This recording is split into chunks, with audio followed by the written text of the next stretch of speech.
This video is sponsored by Raycon, earbuds that give you premium sound quality without the premium price. You can go to buyraycon.com/Quinton now to get 15% off your first order. Once again, that's buyraycon.com/QUINTON. In 2012, a documentary was released titled The Imposter to critical and commercial acclaim. The story follows the life of French con artist Frédéric Bourdin. In 1997, Frédéric managed to convince American officials that he was actually Nicholas Barkley, a 13-year-old from Texas who had gone missing 3 years earlier. Bourdin and Barkley had little in common. Bourdin's eyes were not the right color, and he had a noticeable French accent, implying that he had been in the country for more than 3 years. Despite this, he was able to convince the family of the missing child that he was, in fact, their little boy. He was shipped to America and lived as 17-year-old Nicholas Barkley for the next 5 months, before his coup was discovered by local officials. In the documentary, heavy scrutiny is put on the family for this. How, it is wondered, could they blindly accept that this 24-year-old Frenchman was their missing teenage son, when all evidence suggested otherwise? Why would they give him plentiful information about their family tree, which he then used to trick American officials into believing his story? Was it possible they knew all along that this couldn't be their son, and that they had ulterior motives in helping support his story? Throughout the story, Frédéric recalls feeling scared of the family, as he realized that there was something afoot that they just weren't telling him. It was possible, he realized, that the disappearance of Nicholas Barkley was caused by one of the members of the family, and that they knowingly fed into his fib in order to give themselves an alibi, as if they wanted police to believe that their son was still alive, so his disappearance would not be properly looked into. Extensive doubt is then put into the lives and stories of every member of the Barkley family, and great speculation is made over which one of them was most likely to commit murder. And then, in the final moments of the film, a small detail is lightly dropped in our laps. Frédéric Bourdin is a pathological liar. He's a man who not only impersonated a missing child, but then went back to France and did it a second time, and then a third time, and then a fourth time. Alongside this, he would constantly attempt to provide fake leads about other missing children to other grieving families, even while sitting in prison for previous attempts at this, and all of this because he craved attention. When this is revealed literally moments before the credits roll, you end up feeling mad about how this documentary has presented all of this. Why have the filmmakers left out this crucial detail and tricked us into believing that this random grieving family with a missing 13-year-old son were actually the bad guys in this story of this horrible, horrible monster? I think about this a lot. And the answer I've come to is that The Imposter shouldn't be looked at as a commentary on cold cases or tragedies or anything like that you might otherwise expect, but instead as a piece that asks you to question the very format you have been buying into during its extensive runtime. The modern documentary style of choosing a voice, a key person in the story, and latching onto their perspective obsessively as the one worth telling, even if it happens to be the most empirically untrustable one in a story. Stop. Rewind.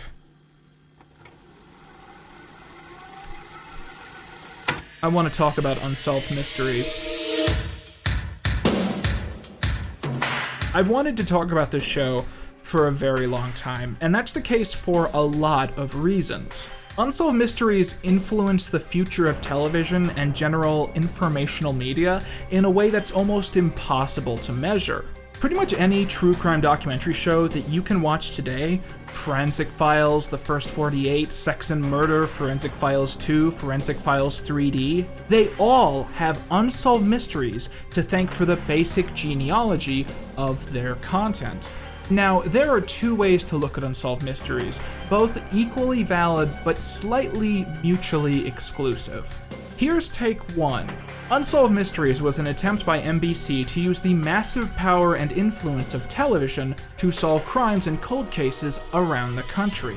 This was back when the world was generally unconnected, and it was pretty easy to commit a crime in an obscure place and then simply slip off and start a new identity without anyone raising an eye.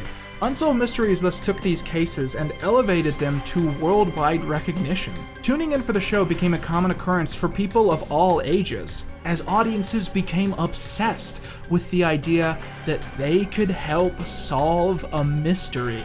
And in enough cases for it to be impressive, the show's broadcasts did lead to the identification and arrest of dangerous people all across America. Unsolved Mysteries was a project made by investigators with the goal of bringing people together and accomplishing great things. Fugitives were brought to justice, families were reunited constantly, time and time again. The show overwhelmingly had a positive influence on the world and the stories it covered. Okay, so here's take two about the show.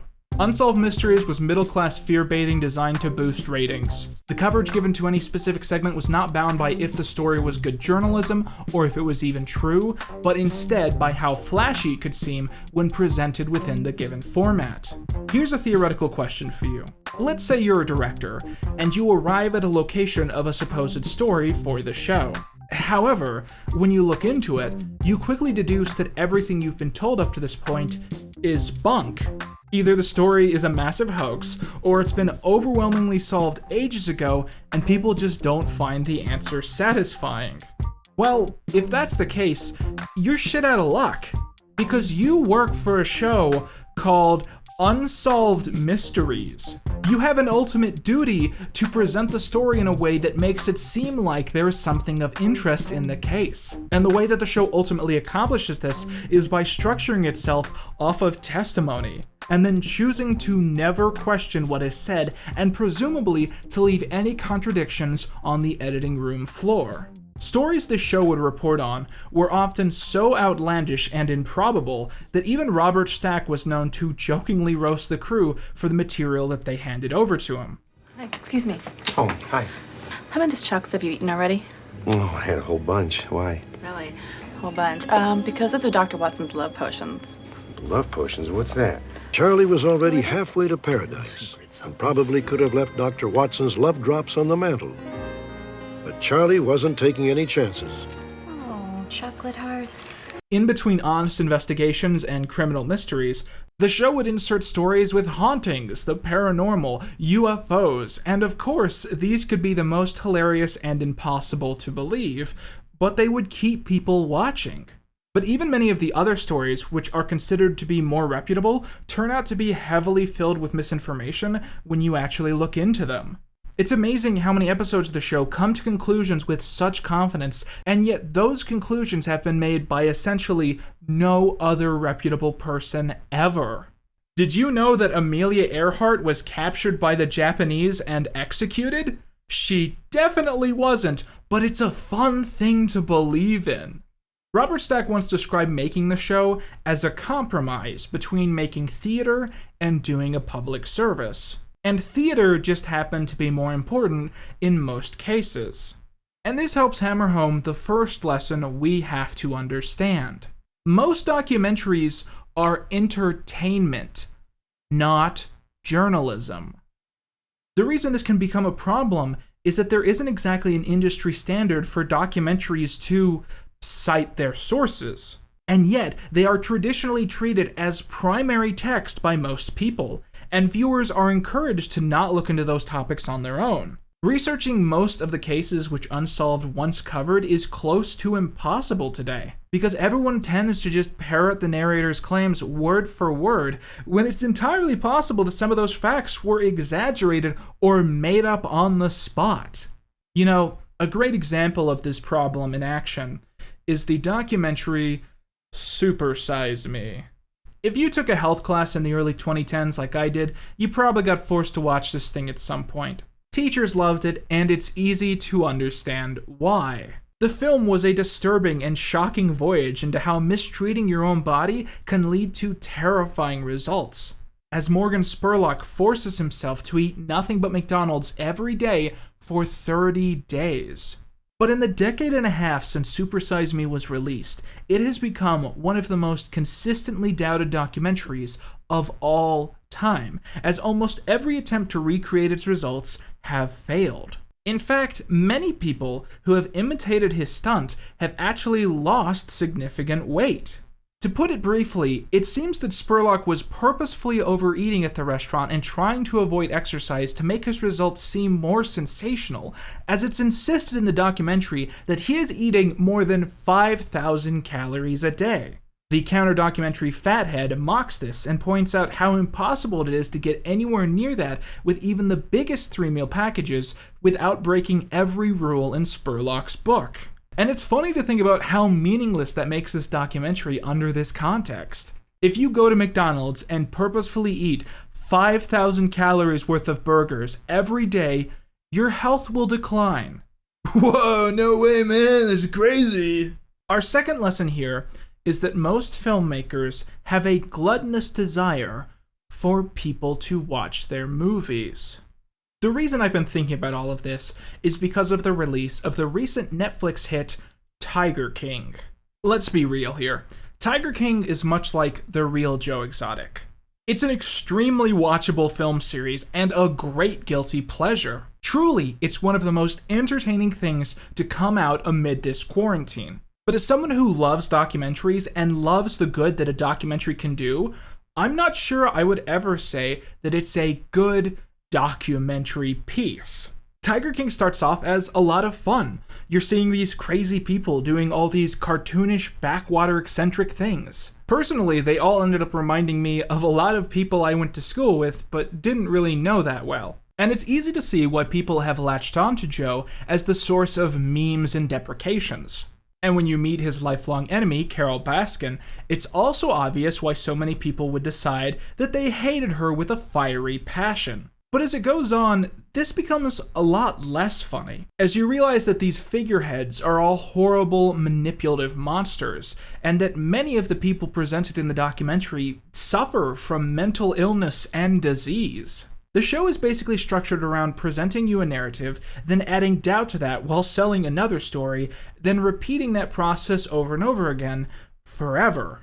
It depends largely on personal testimony from people involved, and chooses not to tell you certain details in order to warp your perspective of the situation. Numerous times over the course of the documentary, it seems like someone is not telling the truth or is stretching what really happened, but there isn't really any follow-up or response. It's like the filmmakers think it's just good TV to let people lie on their platform without being challenged in any significant way. Some of the biggest revelations that's come out since the story is just how much material wasn't put into the film for one reason or another. For instance, the directors have admitted to leaving out many overtly racist moments surrounding Joe in the movie, specifically his use of slurs and various rants he went on. And the reason this had to be done, in my opinion, is that the film only really works if you start it with the slightest belief that Joe might be some sort of redneck anti-hero. It's possible to make a guy who tried to kill a woman seem approachable, but not if he's a bigot. Also left out is a lot of the character's extensive history with animal abuse, dating back all the way to 1999, when he was caught shooting a group of malnourished emu that he had offered to give sanctuary. Additional stories, like him shooting horses for pleasure, also seems to hit the cutting room floor. It seems that the abuse of animals that happened at the zoo was constant and continuous and worse than what we saw on screen, but presenting that information at the gate would make people not want to watch him be a jackass for the full runtime. Joe's testimony is often presented without question and is treated as valid by default in an attempt to appeal to both sides of the conversation. What this means is that lies are placed into the documentary and then not questioned, leading the audience to sometimes believe them flat out by default. At the end, when Joe says that he shot and killed those 5 tigers because they were all sick and needed to be euthanized, you're tempted to believe him. And it's not until you watch the After Party episode that you learn that he definitely killed the tigers because he didn't have enough space. Literally just watching people from the story talk in an unedited fashion tells you more of the truth than watching the entire series. You know, it's fascinating to me that Carol Baskin has been branded the enemy of the internet. I think the main reason is that Carol is the kind of bad person that we all know and can understand. She's the know-it-all, better-than-you, PETA-obsessed wine mom who probably voted for Biden. But she's also the first person the film ultimately chooses to go after, eventually leading to a surreal moment where it seems like the directors are playfully acting as if vigilantism against her would actually be a good thing. Because you're afraid of Carol Baskin? Oh, yes, I am. I'm taking Carol on because everyone else is scared too. And it's crazy to read up on the real facts later and to realize that so much of what is presented in the episodes designed to bash her is either misinformation or lies. For instance, it's claimed that Don was a multimillionaire when Carol met him. This isn't true, because he only gained his wealth when he and Carol started buying and selling real estate. Don's ex-wife claims that the moment Don met Carol, he said he was leaving her, causing emotional disruption. But apparently, everyone in his life knew that he constantly cheated all the time, and Don's ex-wife only sought out divorce when she met another man, asking for only $1 million in exchange for keeping the process short. She later sued him for more, and the couple's kids took the stand against Don, and in exchange he never spoke to any of them again. Another woman in the documentary also embezzled $60,000 from Don's company, and everyone else has similar issues, which makes them really untrustable sources. The documentary lightly glosses over the fact that Don had lost his pilot's license and had been flying illegally for years, and was terrible at it. It's also casually left out that Don was supposedly loaning money to the Costa Rica Mafia, which is a pretty crucial piece of information. I don't know, just my perspective. I think Carol had motive to kill her husband, but I think she lacked means or opportunity. It's really hard to believe she somehow got rid of the body in a way that no person has found evidence of in 10 years. It's also fucking hilarious when the documentary describes to us how she had like a kitchen meat grinder that was very small, but instead the editors throw in like a fucking Sweeney Todd-ass thing, like completely lying to the audience in our faces and expecting us to just not notice. The point is that all of the things leveled against Carol are circumstantial, and meanwhile all of these other larger-than-life personalities come across as definite criminals and manipulative monsters. When you realize that so many of these private tiger collections are actually weird, surreal, hierarchical sex cults who legitimately try to brainwash young women into trading sex for higher staff positions, it feels weird to go back and remember that those same people were attacking Carol for running a nonprofit and having volunteers show up. I mean, why does this documentary spend a dedicated time trying to make a spectacle out of all of these details when so much of the more serious stuff is presented with barely any thesis? Animal abuse aside, it's disgusting the way that Joe treated people at his zoo, underpaying them and giving them homes without working water, and specifically going after people with no chance to leave or to get a better life. But these moments are usually presented as buffoonish or inspiring, with the editing randomly choosing what narrative to tell based on the person talking. That strange roller coaster is the exact thing that Tiger King banks itself on. You end up leaving without really feeling like there was any thesis statement about animal abuse or mental health or anything like that. Instead, it's just trying to capture and recreate this feud between these two ego-filled people and everyone around them as carnival performers putting on a show. It's sort of annoying to think that most of these people's lives were driven this way because of poverty, because of drugs, and that their lives aren't going to fundamentally change once this all passes, while these documentary creators will gain fame and fortune for this project. But hey, it's an entertaining story, and maybe that's just what America needs right now. I don't want people walking away from this thinking that I think that all documentaries are bad. Actually, documentaries are my favorite kind of media. If done right, they can really leave an impact and inform you about the truth behind a situation. I think my favorite 3 documentaries are Killer Legends, 3 Identical Strangers, and Prosecuting Evil.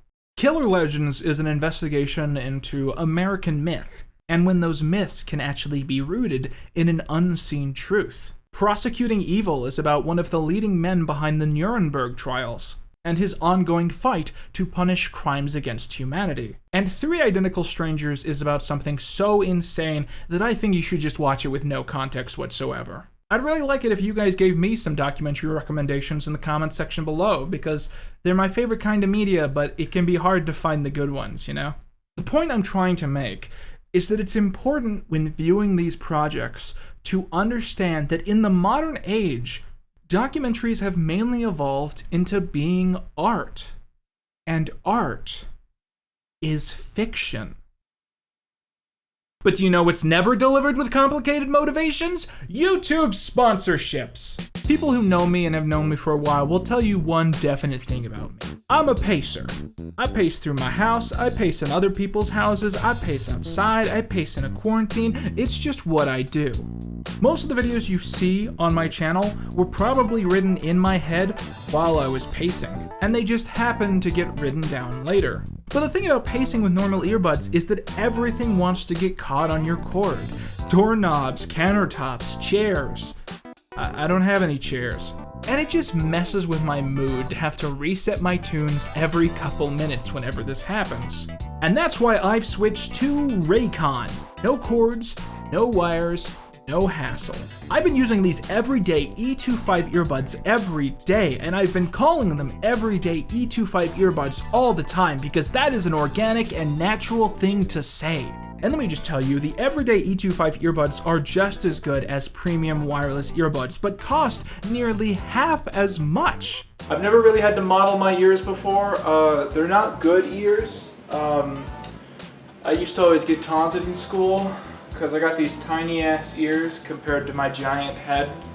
But the point is, these earbuds are fantastic. They're really comfortable. I think they look great despite the ears they're attached to. And you shouldn't be focusing on the ears right now. You should be focusing on how amazing this product is. And just look at how these guys pop back into the case. Look at that. I could do that all day. To be honest, these guys charge for 6 hours a pop, so I don't really need to charge them that often, but I just think it's really satisfying watching them just pop back in the case like that over and over and over again. If you go to that link in the description or go to buyraycon.com/Quinton, you'll get 15% off of your first order. Once again, that's buyraycon.com/QUINTON. Hush, my darling, be still, my darling, the lion's on the phone. Hush, my darling, be still, my darling, the lion's on the phone. Hey, do-do-do-do-do-do, who's that playing? Do-do-do-do-do-do, do-do-do-do-do. Hey, do-do-do-do-do-do, the guitar. Hey, we're at the end of the video. Most people probably closed it by now, but I got new Patreon goals on Patreon that I think you guys might be interested in. If we get to 666 patrons, I'm going to talk about Gorefield, and if we get to 1,025 patrons, I'm going to talk about Homestuck. I'm just going to get really into Homestuck and lose my mind. So if you want to help me get there eventually, consider checking the link out below and supporting the channel. Okay, that's all you need.